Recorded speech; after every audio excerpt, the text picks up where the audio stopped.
Most migrations to HubSpot fail because businesses think it's really just moving data from point A to point B. But unfortunately, it's a lot more complicated than that and has a lot of pitfalls if not done right. In just the last 3 years, On The Fuse has migrated over 1,500 companies to HubSpot. We are an elite HubSpot partner, globally recognized in the top 1% of all HubSpot experts. And today we are giving away the keys of the kingdom related to everything HubSpot data migration. Guys, here's what you'll learn today. What a HubSpot migration involves, the 4 migration options, our 5 step-by-step process to prevent common problems, and real numbers on what this costs and what ROI looks like. Let's jump in. When your current system starts holding you back, you have a choice here. Either keep struggling with your old tools or make the leap to something better. So here's the top 3 reasons we see companies move to HubSpot. Number 1, a fragmented tech stack. Right now, you're paying for Zoho, MailChimp, WordPress, Zapier, and several other platforms while also juggling multiple spreadsheets. So this works if you are just starting out, but once your team grows, having to manage multiple systems and not having one source of truth slows you and your growth down. HubSpot's all-in-one platform fixes this with its marketing, sales, service, operations, and content or website hubs. Number 2, scalability. So smaller tools like Zoho quickly get tapped out. The great thing about HubSpot is that it scales with you. So we see a lot of migrations, especially when clients are ready for HubSpot's Pro or Enterprise tiers. And 3 is company changes. For example, mergers, acquisitions, or restructures often require digital setup to change as well. Maybe you need to merge 3 different HubSpot portals into one, or move 3 businesses with all different CRMs into one account. But no matter the situation, here's the data you need to consider when moving to HubSpot. So you have your core business data. This includes your contacts, companies, deals, and support tickets, which can all be imported via a CSV file. Then activity data. So these are historical interactions your team has logged, like calls, emails, meetings, and notes. And without this history, your sales team easily loses context about your customers. However, this data can't be imported via a spreadsheet. It does need to be migrated via the API. Then you have automations, marketing, and website assets. So every automation, email template, landing page, blog post, and workflow you've built. Unless you have special migration tools like the tools that we have built to help migrate over 1,500 clients to HubSpot, these elements need to be rebuilt from scratch. Next, business logic and integrations. So which leads get assigned where, what triggers your follow-up sequences, and how you score prospects, plus all of your third-party connections, integrations, user permissions, and tracking systems. Then custom objects. Finally, if you're migrating from a larger platform like Salesforce, you'll need to account for things like custom objects to carefully migrate. And guys, if this breakdown has been useful, make sure to give us a like and subscribe so you don't miss out on our next HubSpot tips and tricks video. Now, let's take a look at your migration options. Once you decide what to migrate, you have 4 options. Each one comes with different costs, risks, and success rates. So, option 1 is the DIY approach. It's always cheaper upfront, but here's the reality. A proper migration typically takes 100 to 300 hours. That is 2 to 3 months of a full-time person working on this. So the pros. Yes, the pros are that you have complete control and no external costs. But the cons tip the scale on this option. Industry data shows that 60% of DIY migrations end up needing massive fixes or needing to be totally restarted. So this actually costs you more money in the long run. Option 2 are HubSpot's direct services. For straightforward migrations, HubSpot does offer their own services, and the pros of this is that it's handled by a HubSpot expert at a reasonable cost for similar transfers.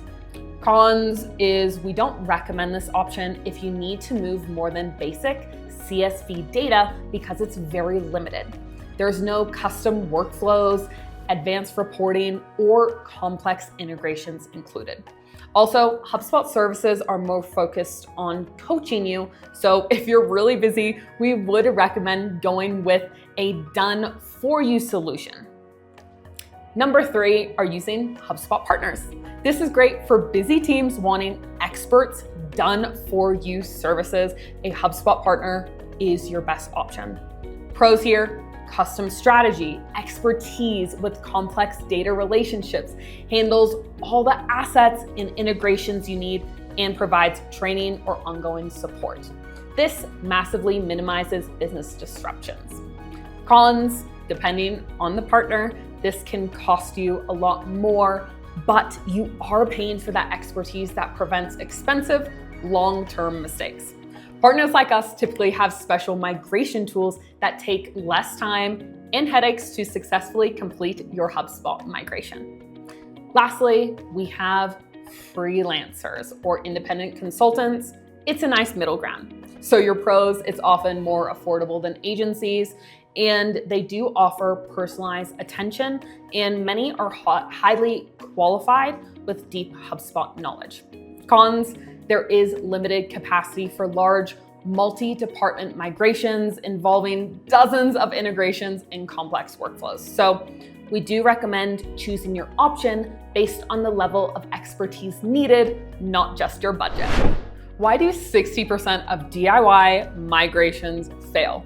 It's because most businesses jump straight into moving data without planning. So here's our proven 5-step process we've used to migrate over 1,500 clients to HubSpot. Step 1 is planning. Now, this isn't busy work. Poor planning causes more migration problems than technical issues. So set clear goals. Set specific, measurable goals like reduce sales cycle by X% or increase lead conversions by 15%. Use a simple prioritization method like the Moscow framework to avoid scope creep. Then inventory everything. Back up your data and document every single integration, custom field, and automation rule. Build your team. So you will need input from the sales, marketing, service, and management teams. We recommend assigning a point of contact to manage decisions and timelines. And lastly, be realistic. Simple migrations take 4 to 6 weeks, while complex ones can take 6 to 8 months. So set realistic timelines and account for migration costs, HubSpot licenses, internal time, and potential consulting fees. Step 2 is your data prep.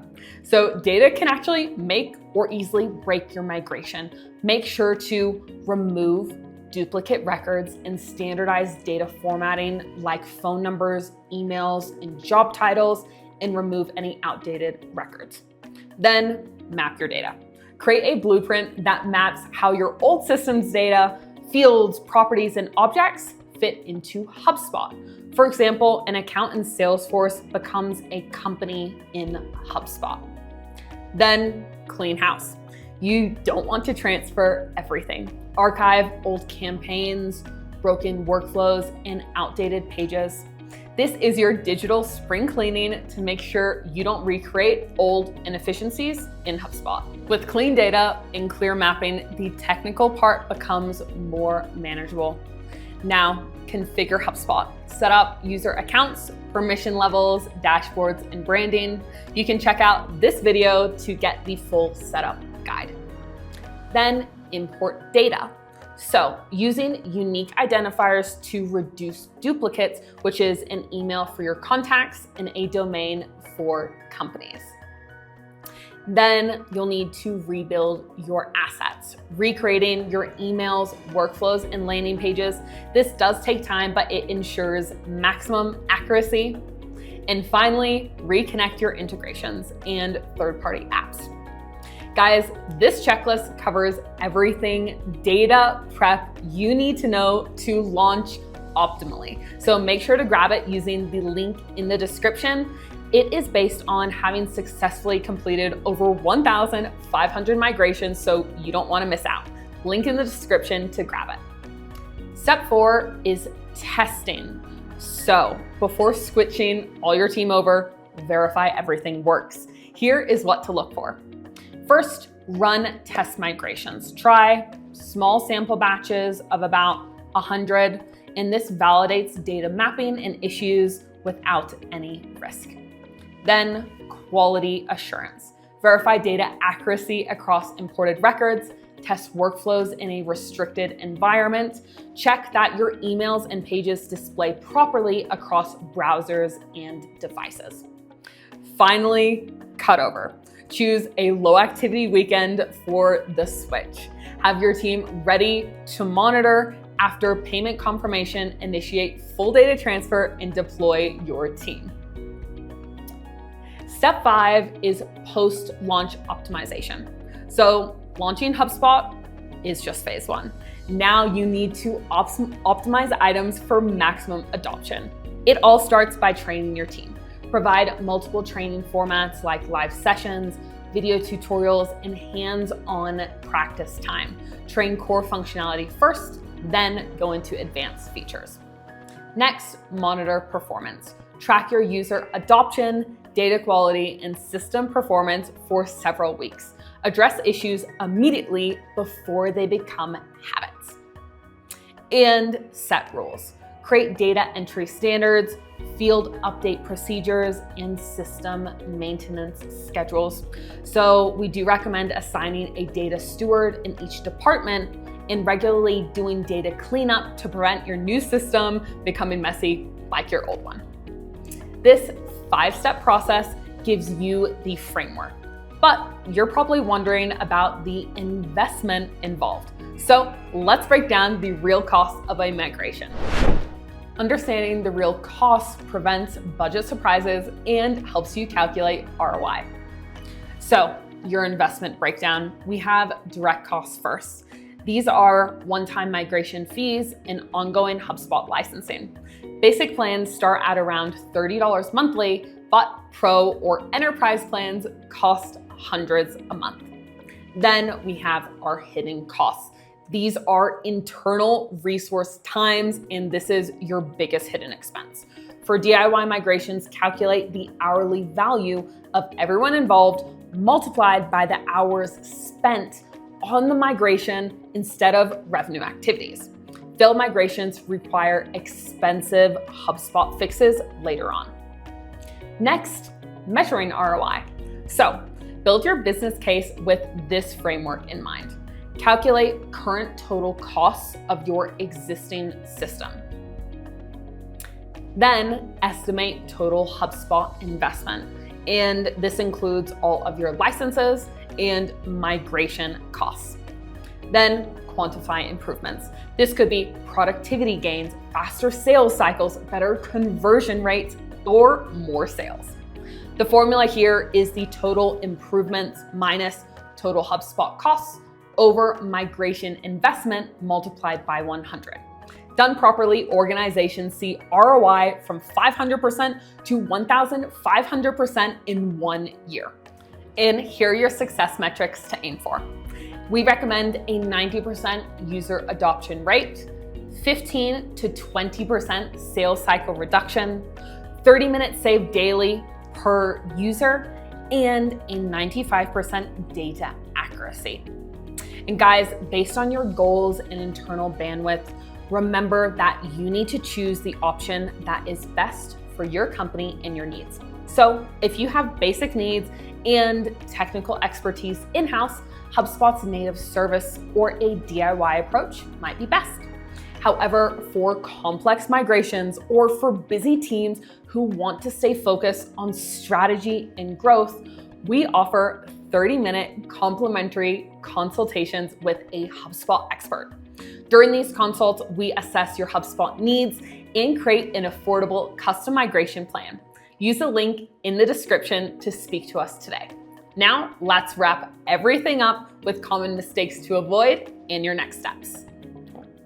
So, there are 4 common mistakes you'll want to look out for so you can execute your migration like an absolute pro. Mistake number 1 is poor data quality.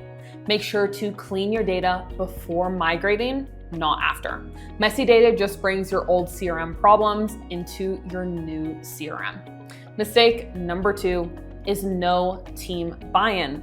Make sure to involve stakeholders early on, communicate benefits clearly, and provide adequate training for maximum adoption. Mistake number 3 is broken associations. So, poor data mapping can cause incorrect or no connections between all of your objects. These are contacts, companies, deals, or other objects. Make sure to set up your associations before importing data to avoid this and do small test migrations before the full migration. Finally, mistake 4 is SEO problems. Website migrations can hurt search rankings really badly. So to avoid this, audit all your URLs, create proper redirects, and preserve SEO attributes like your headings, meta descriptions, and your alt text. Whether you handle your migration internally or work with professionals, the key is starting with a clear plan.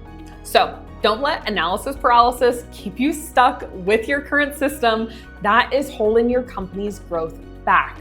We have guided over 1,500 companies through successful migrations, and our complimentary 30-minute consultations include reviewing your current setup, then identifying potential roadblocks, and creating a custom roadmap for HubSpot success.